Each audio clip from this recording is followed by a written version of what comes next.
I'm Pat Doris. Welcome to The Story. You know, we like to focus on big, stubborn problems in our area, things that affect all of our lives in one way or another. We believe that giving you in-depth information makes you better informed and allows you to let your voice be heard in whatever direction you think change should be moving. We're doing that again tonight. We're going to be focusing and highlighting a couple of things that I know can drive you and me crazy. Government spending, the homeless issue. It's an apparent lack tonight that we're going to focus on, an apparent lack of willingness by Oregon's largest county to have a citizens oversight board look over their shoulder when it comes to the budget for the Joint Office of Homeless Services. It is our big story tonight. Now, I know that talking about budget oversight committee can be a dangerous thing because it could put you to sleep, but don't go to sleep. Wake up. This is important. We're talking about the spending of tens of millions of taxpayer dollars. It comes from a tax on high income earners that's providing really an enormous amount of money for its programs. Now, whether you pay the tax or you deal with homeless folks in some fashion, this involves you. But the leader of Volunteer Budget Oversight Committee for the Joint Office, which is set up in the county ordinance, says they are getting the cold shoulder when it comes to performing their oversight mission. The county doesn't want to have oversight on the way it's spending money so that it can continue to spend money in a way that doesn't actually address the problems that Portlanders have. That's Daniel DeMello. He's not a finance expert. He's a 26-year-old who works for a small software company and is running for Portland City Council because he wants to be involved in the community. He's likely exactly the sort of person the county wanted when they created this committee in the first place. He began his volunteer service nearly a year ago in October of 2022. So the Board of Commissioners puts out their budget, really the chair puts out her budget, we take a look at it, and then we give our advice on it. We were appointed by the Board of Commissioners, but they have not followed county code in terms of how we've been appointed. All right, so that last part might be a little bit confusing, but what he means is the board's blowing off his committee, apparently telling them, yeah, you're not really needed right now. And he says it's nearly impossible to get answers for questions that should be simple. I would love to have an answer about whether there's a homeless industrial complex or not. The most frustrating thing in all of this is that the county won't answer the questions we ask about that. We went to the county and we asked, you guys are spending a lot of money on rental assistance vouchers. That's great. Who are the top landlords who are receiving those funds? And they refuse to answer that question. Seems like a pretty simple answer. And because he's being ignored by county leaders, DeMello says he cannot say whether the joint office is being effective or not. He wrote an editorial along those lines. It appeared in the Oregonian over the weekend. Oh, and by the way, in case you're wondering, he says no, the joint office does not have a plan to end homelessness. My main concern about the joint office is that we don't have a plan to end homelessness. Since 2015, which was the last time we had a plan to end homelessness, we have not had a plan to end homelessness. When I asked the county, do you guys have a plan to end homelessness? Do you have a target date? They laughed. Yeah, so that's probably not great. Now, if you've never heard of these voluntary committees, yes, they do exist, and there are several in Multnomah County. They give input to groups like the sheriff's office, the library, the health department, a lot more. Still, I wanted to know if his complaint that his group is being ignored is legit. So I dialed up brand new County Commissioner Julia Brim-Edwards, who has an extensive background in government and voluntary boards. You know, I think there are very legitimate issues for the committee to raise and to be asking for more information. The supportive housing services tax is a brand new tax. It's over the life of the tax going to be more than $1 billion. And more importantly, not just that how we effectively send taxpayers' dollars, but having transparency, accountability, making sure that the taxpayers' dollars are being spent effectively are really important. Brim-Edwards said that she does not know why the advisory committee was ignored before the most recent budget was approved. She was not part of the county government then, but she's promised to bring them in on future decisions and has already met with the group a couple of times. She points out that the tax, which is funding the Joint Office of Homeless Services, as you heard just a minute ago, will bring in more than $1 billion over 10 years.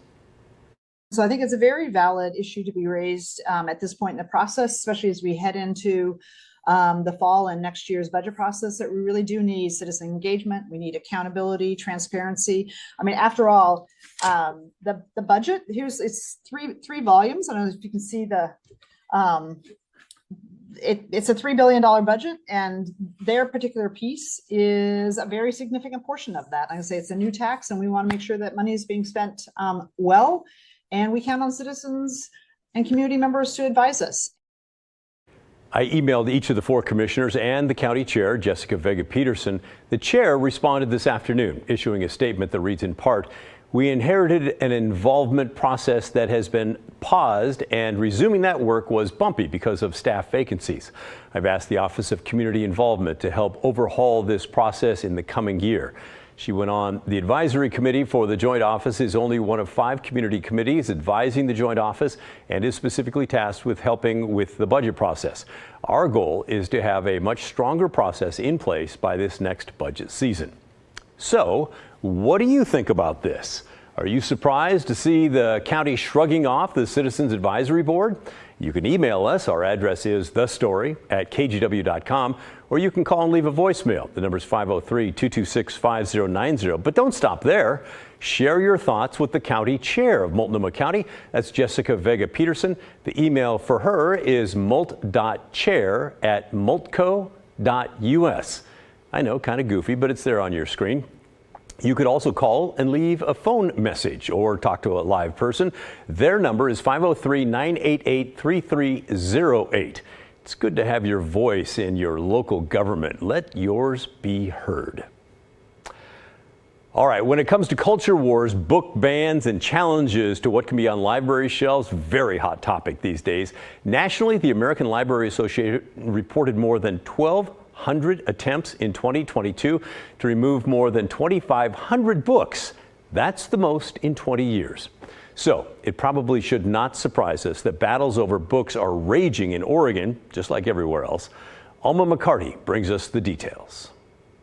Shelves and shelves of books present a nearly endless selection for readers. In Multnomah County, collection manager Ellie Avis says the team works to further expand those choices to better represent the community they serve. We try to add materials rather than subtract based on viewpoint or content. But every so often, a challenge seeks to remove titles from circulation. We do take every challenge seriously, and we do review every single one. But to my knowledge, we have never removed an item based on a materials challenge. And it's less common here than in other library systems. This spring, parents in districts like Canby Public Schools and West Lynn Wilsonville Schools pushed to remove several books. Other families and students fought back. Challenge incidents like these are now part of a recent statewide report. In the last year, the State Library of Oregon's Intellectual Freedom Clearinghouse noted a sharp increase in the number of challenges, the most ever. The previous record was 1992-93, which was 70 items. This year's 85. Buzzy Nielsen is a program manager for the state library. It's really fitting into a pattern. We were not surprised to see that this was a record year. Nielsen says in recent years, the most common topics challenged include books by or about LGBTQ+ individuals, or books the objectors consider sexually explicit. Challenged materials disproportionately are by or about people from underrepresented groups. So obviously LGBTQ+, as I've been talking about, but also Black, Indigenous, and people of color. Very, very overrepresented in the list of books that are challenged. Mirroring Multnomah County, books or materials statewide rarely get pulled permanently. The library's really not doing its job if it's not serving all those people, just like, a police department or a fire department isn't doing their job if they don't serve everyone in their community. So I think that's something this is really important to keep in mind, is that, yes, there may be something in your local library that maybe you don't like, but that's okay. That means the library is doing its job. Alma McCarty, KGW News. And since that interview, the State Library tells us the total number of book challenges is no longer 85, it's now risen to 93. And it's not just books being challenged. Displays, events, and programs also face scrutiny. For example, this year there were 7 challenges to Pride displays and 1 challenge to a library offering materials in Spanish. Well, today marks 22 years since a group of terrorists hijacked 4 planes and flew them into American targets across the East Coast. Do you remember what you were doing when you found out? I was at home and I just finished a workout when I turned on the TV, and then my news pager went off with the big alerts. In the 2 decades since 9/11, a lot has changed about the way that we fly. The TSA, the Transportation Security Administration, was created just months after the attack, and lots of new rules went into place. But let's take a look into the KGW vault to the night of the attack, when travelers were stranded after all the flights across the country were grounded. Here's Kyle Aboshi 22 years ago tonight.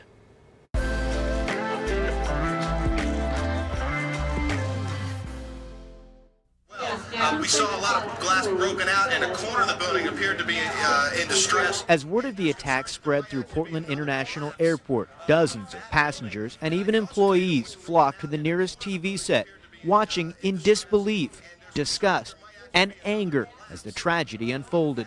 Very, very scary. Serious. Very scary. Here, this is the biggest tragedy that I can ever remember in my lifetime. I mean, we may very well have lost as many people today as we lost in the Vietnam War. Moments later, for the first time ever, the FAA ordered all flights grounded nationwide, leaving many passengers at PDX stranded. We'd rather wait another day to be safe. Planes on the tarmac had to turn around, So they turned around and brought us back to the gate. while those planes in the air were either diverted or sent back to Portland. It was kind of scary. I was asleep and woke up, and pilot told everybody not to cancel, but as soon as we got to the ground, to get off the plane as quickly as possible. Many passengers will now be forced to reschedule, creating a major backlog for the airlines and their passengers. I think we all realize that it's national security. I mean, watching what's happened on TV and so forth. So I guess our vacation in the big picture is minuscule. Security at the airport is already much tighter, with additional officers and canine units, and it's expected to stay that way indefinitely. This is the most drastic measures that the FAA has implemented in its history. Officers say they'll conduct at least one more security sweep of the entire airport before passengers return and planes are back in the air. I was at the airport a few days later when those first flights returned and started with incoming passengers. I think the first big jet had about 5 people on board. Do you have any memories you'd like to share from those days? Send them our way. Doesn't matter if you're watching us live or later. We'd love to hear from you. Our address is thestory@kgw.com. Coming up next on The Story, we're turning our attention to the wine industry, which is rapidly changing here in the Pacific Northwest. Some wineries in California are relocating north, and there's a good reason why. We'll explain when The Story returns.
Oregon and parts of the Northwest have had a long reputation for excellent wine and excellent wine grapes. Now it's in part because of the weather. And now as climate change makes growing grapes more challenging in California, more and more folks are moving to Oregon, Washington, and Idaho and bringing their business. And guess what? Business is booming. Meteorologist Leah Pizzetti from our Northwest Environmental team has the story. This group of sheep. Oh, relax, you guys. You're fine. Chews away at grape leaves, helping with a labor shortage, and so much more. They're really accomplishing a lot of different purposes along with going out and fertilizing as they work. As a winemaker, Martin Fugitian is always thinking through this multi-purpose lens, balancing climate, his fields, and his passion. The Sunny Slope region where we're at today is the heart of Idaho's wine country in many ways. While this wine region grows and changes, so does the weather. An obstacle his industry is facing. In the grape business, you like consistency. You like to see things happening the same way every year. And now we see, increased heat spikes earlier in the spring sometimes. We'll see portions of the winters like February where it'll get really warm, which is always a threat to the vines. And any threat to their grapes puts their livelihood in jeopardy. As a small winery, we can't just go out and necessarily source grapes somewhere else. Our brand is built on the Snake River Valley in Idaho. The Northwest is not alone in this. Weather is impacting agriculture across the West Coast. We just needed to make a change from California. Brett Keller just moved his winery from the Sierra foothills in California to Idaho because of the climate challenges in the Golden State, starting over here in the Northwest, knowing there are similar problems, but he feels it's more manageable. The idea is to have our winery face the hills so we've got a nice view. He says the move here stems from California's constant fires. The cost of insurance is too steep, the smoke impacts the grapes, and there are frequent power shutoffs to prevent fires, which ruins their crops. When you harvest grapes and you can't use your equipment because there's no electricity, well, the grapes, they don't keep. So we'd have grapes that would sit outside and we're waiting for power, and 2 days later the grapes they're deteriorating. So he moved to Idaho, knowing there is still the threat of fire, but not as worried about fast-burning grass fires as much as Northern California's dense forest fires that burn hotter and longer. It's a beautiful place, and we love what we have to see. He's one of many choosing to put down roots in the Northwest. California is the steady, dominant #1 wine-producing state, but Northwest states are growing at a rapid rate. Idaho had 11 wineries in 2002. And now has more than 70. Oregon just surpassed 1,000 wineries. Washington has seen rapid expansion, growing from about 500 wineries in 2012 to more than 1,000 by 2020. Woodinville, Washington-based winemaker Lynn Scott says he watched this growth happen. Diversity and dynamic, I think, are really kind of important words when you think about Washington State, because we've got so much stuff that we can still try. And we know we can do a great job. Lynn says Northwest growers have learned how to plant and maintain vines so climate changes don't ruin crops. You have to get used to the fact that you can't control the weather. Instead, they're learning about it. In Washington, 25 cents per liter of wine sold goes to Washington State for viticulture research. They're looking into the impact of smoke on grapes and have mastered the art of irrigation, a huge tool in fighting the changing climate. One of the things that Washington State does great research on is irrigated agriculture. Is figuring out how to get the most out of your plants of all kinds, but grapevines, it's really important, by providing the right amount of water at the right time. Another layer of appeal, the Northwest can get an extra hour of daylight during peak growing season, a farmer's dream. Winemakers here learning how to own the elements and focus on why they do this in the first place. There's a lot of hometown pride. There's a lot of, regional love and appreciation. They're glad to be on the forefront of expansion and welcoming others to tap into this new chapter of Northwest growth. We love wine. It's just the culture of wine is what I love the most. For Environment Northwest, I'm meteorologist Leah Pizzetti. Pretty cool stuff. Still to come on The Story. It's Monday. That means we're about to be digging for old. And tonight we're taking you inside the Oregon Historical Society's massive warehouse, whose location, by the way, is a secret, and for good reason. Stick around. A sneak peek coming up next when The Story continues.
Yes, it's that time of the week again, Mondays on The Story, when we dig for old with the help of the Oregon Historical Society.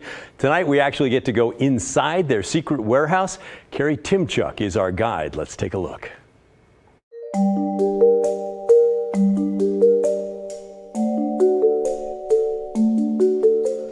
We have a little bit later, you'll see a large filing system of the Oregonians. I said obviously the most influential paper in Portland history and Oregon history, been around since the 1850s and 60s.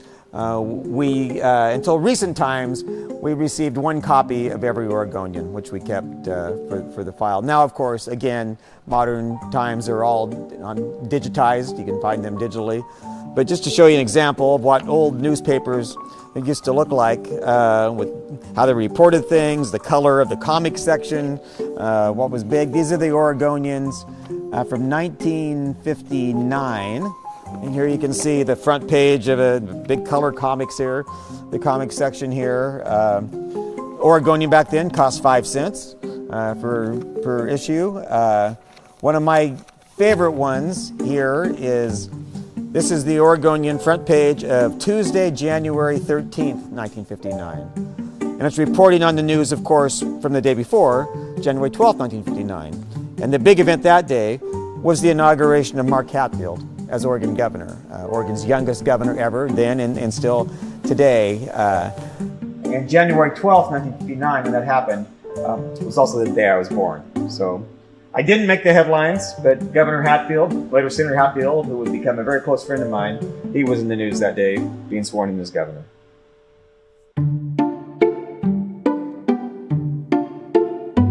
This is one of my favorite paintings in our art collection. This painting presided over the Portland Hilton for many years, and it was commissioned by Serge de Rovencourt, who was the late legendary major domo of the Hilton for many years. And this was Portland's hoi polloi. You can see in here Phil Knight and Gert Boyle, Vera Katz, Richard Mayer, the late James DePriest, the Hatfields, Pete Mark. You could go on and on with the Portlanders who were the influential from the 80s, 90s, 2000s. And there's Jerry Frank, the late Jerry Frank. Serge was very clever, and he would use this as a way perhaps to reward his friends and to punish people who had done Portland wrong.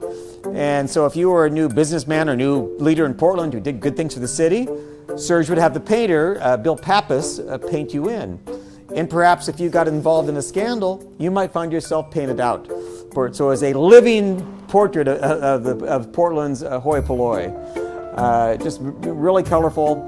And when the Hilton changed kind of the look, Serge de Rovencourt donated this to the Oregon Historical Society.